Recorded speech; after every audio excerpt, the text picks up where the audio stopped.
एक मिनट रुकिए। हाँ जी जी बिल्कुल, ओनली आप पेश होना होगा 16 मार्च को। जी 16 मार्च को अरविंद केजरीवाल को फिजिकली पेश होना होगा और हमारे सहयोगी अखिलेश राय कोर्ट के अंदर ही मौजूद थे। अखिलेश, ये बताइए कि वीसी के लिए अपील की गई थी, क्यों नहीं माना कोर्ट ने? क्योंकि मुख्यमंत्री हैं, वीसी के जरिए जुड़ सकते थे, आज ही काम हो जाता। जुड़े, खुद जुड़े मुख्यमंत्री अरविंद केजरीवाल और उनको वीसी के जरिए पेश हुए और उन्होंने कहा कि कोर्ट ने पूछा कि आप कुछ कहना चाहते हैं। उन्होंने कहा कि हम आना चाहते थे, आज कोर्ट पहुंचना चाहते थे, लेकिन चूंकि बहुत ही इंपॉर्टेंट काम है सदन का, बजट पास कराना है, बजट हमारे लिए बहुत इंपॉर्टेंट है, साथ में ट्रस्ट मोशन पे भी हमें बहस करनी है, इसलिए हम नहीं आ पा रहे हैं, इसके लिए हमें कोई अगली तारीख दी जाए, ये खुद अरविंद केजरीवाल ने कहा।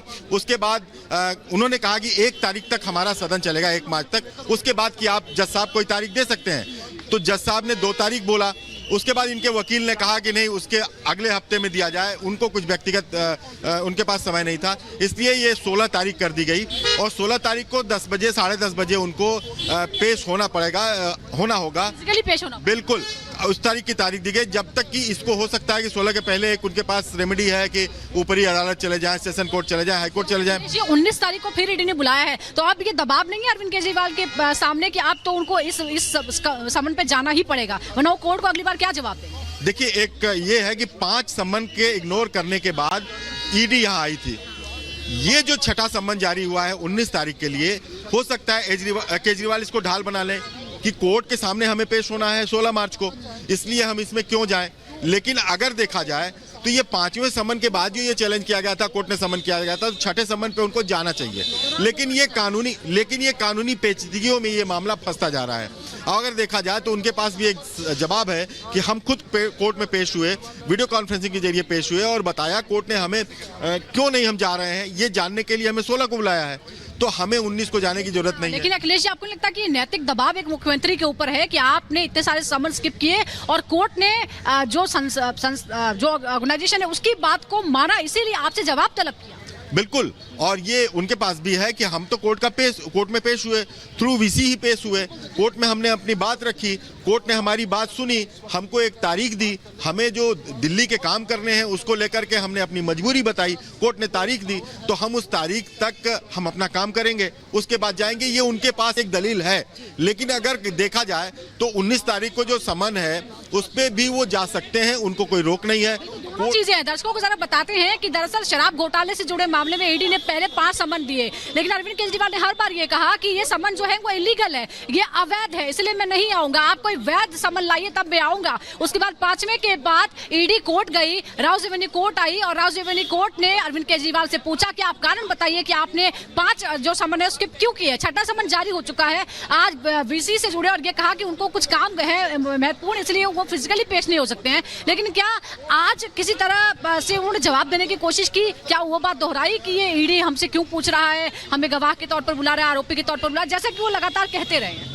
बेसिकली आज सीधे फोकस इनके 205 सीआरपीसी के एप्लीकेशन लेकर इनके वकील आए थे।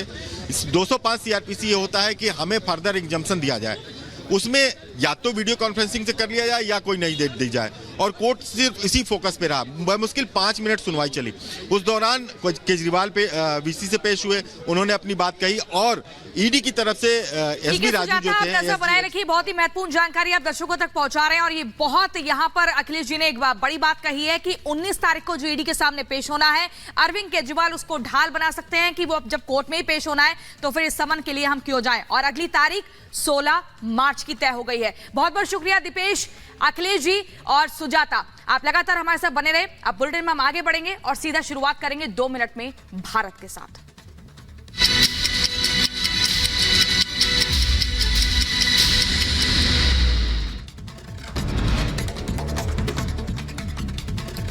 यात्रा पर धार्मिक स्थल की छत से हुआ पथराव, घटना के बाद इलाके में तनाव का माहौल, हालात पर काबू पाने के लिए इलाके में भारी फोर्स तैनात। बिहार के भागलपुर में सरस्वती मूर्ति विसर्जन के दौरान पथराव, तो 2 समुदायों के बीच हुई जमकर झड़प। साहिबगंज में भी सरस्वती पूजा कार्यक्रम के दौरान डीजे बजाने को लेकर 2 समुदाय के बीच झड़प, मौके पर जमकर हुई पत्थरबाजी, घटना में 2 लोग घायल हुए। रांची के नगड़ी इलाके में मूर्ति विसर्जन के दौरान हंगामा हुआ, 2 गुटों में हुई जोरदार झड़प, तो हमले में कई लोग हुए घायल। महाराष्ट्र के गोवंडी इलाके में आग का तांडव। एक इमारत में आग लगी। फिलहाल हादसे में किसी के घायल होने की कोई खबर सामने नहीं आई। उत्तर प्रदेश के देवरिया में मेडिकल स्टोर में लगी आग लगने से हुआ लाखों का नुकसान, तो वहीं कड़ी मशक्कत के बाद आग पर काबू पाया गया। कर्नाटक के शिमोगा में हुआ हादसा। कार शोरूम में आग लगी। आगजनी की वजह से लाखों का नुकसान हुआ। राजस्थान के धौलपुर में हुआ दर्दनाक सड़क हादसा, तो ट्रैक्टर और टेम्पो के बीच टक्कर में 3 लोगों की मौत हुई है, कई लोग भी घायल हुए। केरल के कन्नूर में जंगली हाथी ने उत्पात मचाया। एक समूह पर हमला किया। हमले में एक शख्स घायल हुआ। राजौरी जिले के नौशेरा में सार्वजनिक दरबार का हुआ आयोजन, तो कार्यक्रम में राजौरी के उपायुक्त समेत कई बड़े अधिकारी रहे मौजूद। मौके पर सचिव ने विभिन्न स्टॉल्स का किया दौरा। अयोध्या के राम मंदिर में भक्तों के आने का सिलसिला जारी। दूर दराज से दर्शन के लिए आ रहे भक्त, श्रद्धालुओं में उत्साह का माहौल। रामलला के दर्शन के लिए प्रयागराज से हुए रवाना हुई 25 डॉक्टर्स की टीम, तो वहीं साइकिल की यात्रा कर दर्शन के लिए जा रहे हैं सभी डॉक्टर्स। पंजाब के गुरदासपुर में बीएसएफ ने की बड़ी कार्रवाई। एक पाकिस्तानी नागरिक को पकड़ा। पकड़े गए शख्स से पूछताछ जारी। झारखंड के पूर्व मुख्यमंत्री हेमंत सोरेन के खिलाफ हुई ईडी की कार्रवाई को लेकर झामुमो का प्रदर्शन, तो वहीं कार्यकर्ताओं ने रखा 1 दिवसीय सामूहिक उपवास। और इस बीच बड़ी खबर आपको बता दें, यूपी में आज कांस्टेबल भर्ती परीक्षा। करीब 48 लाख अभ्यर्थी परीक्षा देंगे। 15 लाख महिला अभ्यर्थी शामिल होंगी। 2 लाख बिहार के अभ्यर्थी परीक्षा देंगे। सभी 75 जिलों में 2400 परीक्षा केंद्र है। परीक्षा केंद्र पर जैमर भी लगाए गए हैं। 2 शिफ्ट में होगी परीक्षा। परीक्षा सेंटर पर सुरक्षा बल तैनात है। 10 से 12 और 3 से 5 बजे तक ये परीक्षा चलेगी। तो 2 चरणों में जो समय होगा वो हमने आपको बता दिया है। ऐसे में आज खास इंतजाम सुरक्षा के लिहाज से किए गए हैं। 2400 सेंटर हैं जिनमें परीक्षा होनी है। 2 शिफ्ट में परीक्षा होगी और सुरक्षा के इंतजाम काफी कड़े किए गए हैं। तो ये बड़ी खबर आपको बता रहे हैं। 60,000 जो पद हैं इन पर इनके लिए परीक्षा होने जा रही है। यूपी में कांस्टेबल की परीक्षा, आपको तस्वीरें हम लगातार दिखा रहे हैं 4 कैमरों के जरिए। किस तरह जो हैं जो परीक्षार्थी हैं, जो अभ्यर्थी हैं, वो एक एक करके आ रहे हैं और अपने जो प्रक्रिया है एग्जाम से पहले की उसको पूरा कर रहे हैं। साथ ही यहाँ पर आप देखेंगे अगर दूसरे कैमरे में, तो सुरक्षा के लिहाज से कितने कड़े इंतजाम है। महिला पुलिस कर्मियों की भी तैनाती यहाँ पर दिख रही है।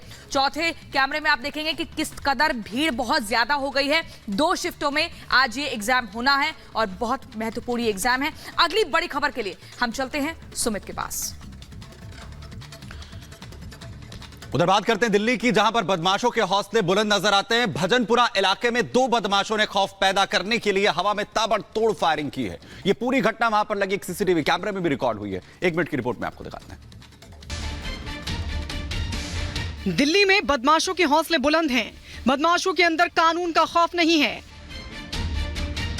इसका उदाहरण भजनपुरा इलाके में देखने को मिला है। स्कूटी सवार बदमाशों ने एक व्यापारी के घर पर ताबड़तोड़ फायरिंग की। इसका खौफ से भर देने वाला वीडियो सामने आया है, जिसमें स्कूटी सवार काफी देर तक बीच सड़क पर खड़े दिखाई दिए। जैसे ही उन्हें मौका मिला, बदमाशों ने घर पर जमकर गोलीबारी शुरू कर दी। घटना को अंजाम देकर आरोपी फरार हो गए। हालांकि गनीमत ये रही कि किसी को गोली नहीं लगी। इस घटना से वहां के लोग दहशत में आ गए। वहां मौजूद लोगों ने इस घटना की जानकारी पुलिस को दी। सूचना मिलने के बाद पुलिस मौके पर पहुंची। पुलिस ने घटना वाली जगह से जिंदा कारतूस भी बरामद किए हैं। पुलिस ने इस मामले में केस दर्ज कर आरोपियों की तलाश शुरू कर दी है।